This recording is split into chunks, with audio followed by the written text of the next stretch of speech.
हिंद पाक कशीदगी के बाद जहां अब हालात बेहतरी की तरफ जा रहे हैं और वहीं वो लोग जिन्होंने अपने घर बार छोड़े थे, जो दूसरी जगह पर शिफ्ट हुए थे, चूँकि बॉर्डर एरियाज़ में जहां शेलिंग बहुत ज़्यादा हो रही थी, ऐसे में आपको बता दें तो कई सारे मकामात पर लोगों को कहा गया है कि वो अपने घरों की तरफ जो है वो वापस रवाना हो जाएं। जो वहाँ पर नुकसान हुआ है, इस चीज़ के लिए इंतज़ामिया की जानिब से टीमें तश्कील दी गई हैं, वो उस इलाके को देखें और वहाँ पर जो नुकसान हुआ है वो तमाम रिपोर्ट जो है सरकार तक पहुँचाएँ। लेकिन ऐसे में बारामुल्ला की अगर हम बात करें, चूँकि उड़ी सेक्टर में बहुत ज़्यादा नुकसान जो है वो हुआ है और उसी में कुछ मकामात पर जो है वो कहा गया है करीब करीब ये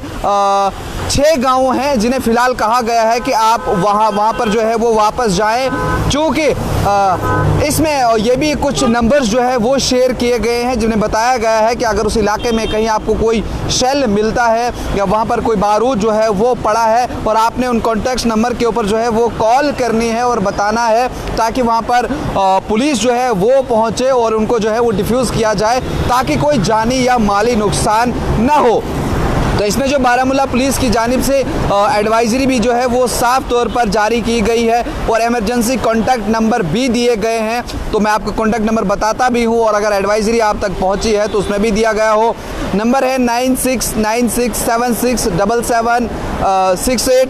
दूसरा नंबर दिया है 9596767717। एक और नंबर जो है दिया हुआ है, उसमें है 01952234410। ये नंबर जो है ये दिए गए हैं, ये इमरजेंसी नंबर है। अगर आपको कहीं पर कोई शेल जो है वो लाइव मिलता है या बाकी कोई ऐसा एक्सप्लोजिव डिवाइस जो है वो आपको मिलती है, आपने इन नंबर्स पर जो है वो कांटेक्ट करना है। मैं आपको बता दूं, जो ऑफिशियल ने कंफर्म किया है कि कौन कौन से गांव हैं जहां लोगों को बताया गया है कि वो सक्सेसफुली जो है उस इलाके को सैनिटाइज़ किया गया है और वहाँ पर जो ड्रोन्स वगैरह या शेल गिरे थे जिन्हें न्यूट्रलाइज़ किया है, उसमें है जो कमलकोट है,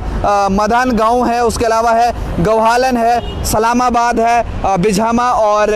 गंगीर हिल और गवालता। ये कुछ गांव हैं जो बारामुल्ला के इस इलाके में आते हैं, बारामुल्ला के इस डिस्ट्रिक्ट में आते हैं, जिन्हें कहा गया है कि आप अब सेफली उन जगहों पर जाइए और वहाँ पर बैठिए।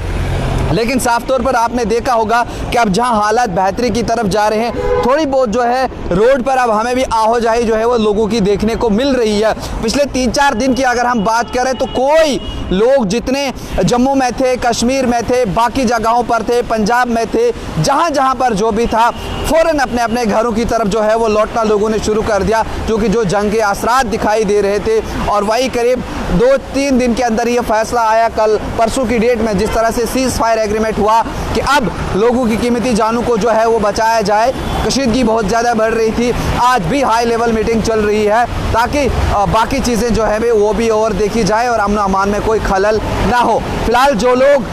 चाहे पुंछ की मैं बात करूँ, आरएसपुरा की बात करूँ, कुठुआ सांबा की बात करूँ, बॉर्डर एरियाज़ में जहाँ पर भी नुकसान हुआ है, इंतज़ामिया की जानिब से भी कोशिश की जा रही है वहाँ पहुँचने की। और जो अभी मैंने आपके साथ जिक्र किया कि कुछ गांव हैं जिन्हें बिल्कुल सैनिटाइज़ किया गया है, वहाँ लोगों को जाने की जो है वो इजाज़त मिल गई है, वो कौन कौन से हैं। और वज़ीर आला उमर अब्दुल्ला भी इस समय पुंछ के दौरे पर हैं, जहाँ वो पहुँच रहे हैं, लोगों के साथ बातचीत कर रहे हैं, क्या नुकसान हुआ है, कितना हुआ है, और वहाँ पहुँच रहे हैं। लेकिन एक बात मैं फिर यहाँ पर आपको कहूँ कि जो आपको सोशल मीडिया पर इस समय दिख रहा है, ख़ासकर उन गोदी चैनल्स के ऊपर, जो कुछ नेशनल मीडिया है, वहाँ पर जो दिखाया जा रहा है, आज वो अपनी माफ़ी मांग भी रहे हैं, लेकिन जो जहर वहाँ से उगला गया है वो कहीं ना कहीं आज उन लोगों से पूछे जिनके आशियाने उजड़े हैं, जिनसे उनके अपने आज छूटे हैं। कोई बहन को खोया है, कोई भाई को खोया है, किसी ने माँ तो किसी ने भाई बाप को जो है खोया है। ज़रा उन घरों में जाकर के आज ग्राउंड ज़ीरो पर पहुँचे, वहाँ से आज रिपोर्टिंग करें, वहाँ पर देखें क्या हालात बने हैं। जो कह रहे थे कि जंग होनी चाहिए, तो उसको तबाह कर दो, इसको तबाह कर दो, नुकसान किसका हो रहा था, उन चीज़ों को जो है वो भी देखा जाए। आगे क्या कुछ रिपोर्ट्स रहेंगी वो भी आप तक पहुँचाएंगे। आप देखते रहिए न्यूज़ इनसाइडर 24/7।